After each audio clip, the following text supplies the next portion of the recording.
Think about the smartest person in your family. Not the richest, the smartest. Chances are they worked hard their entire life. Chances are they sacrificed.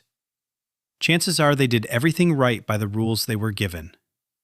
And chances are they still died without wealth, without land, without anything that transferred to the next generation. That is not bad luck. That is a pattern. And today you are going to see exactly why that pattern exists and exactly what it takes to break it. Poverty does not skip generations by accident. It is sticky. It is designed to repeat. And the reason most families never escape it has nothing to do with intelligence or effort, and everything to do with one thing they were never taught: the difference between income and assets. Your parents taught you to get a job. Maybe they taught you to save. Maybe they taught you to work hard and stay out of trouble. What they almost certainly never taught you is the difference between money that comes in every month and disappears and money that builds something permanent. Income is what you earn.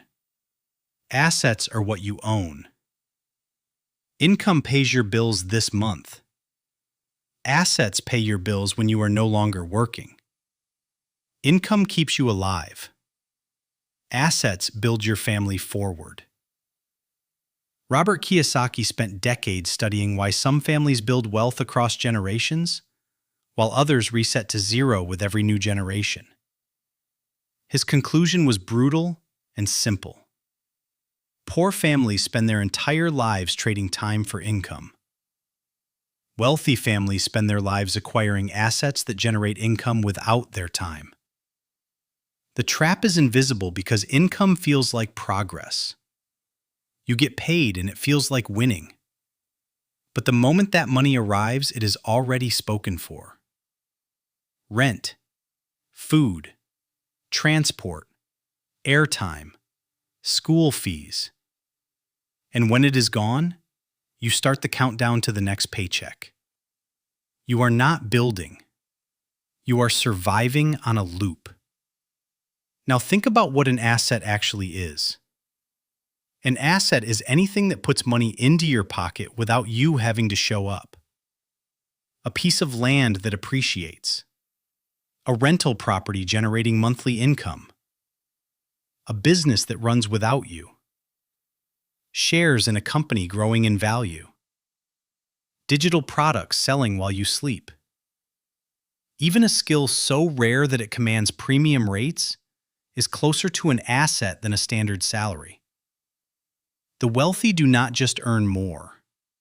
They convert their earnings into things that earn for them. That is the cycle that transfers across generations. Not the money itself, but the assets the money was used to build. Economist Thomas Piketty studied wealth data across 2 centuries and found something that changed how economists think about inequality. Returns on assets consistently outpace returns on labor. In simple terms, money working for you grows faster than you working for money. Always. Every decade. Across every economy studied. This means the longer a family stays in the labor cycle without acquiring assets, the further behind they fall relative to families who own things. It is not that poor families work less. It is that the system rewards ownership more than effort. Always has. So why does this repeat generation after generation? Because knowledge does not transfer automatically.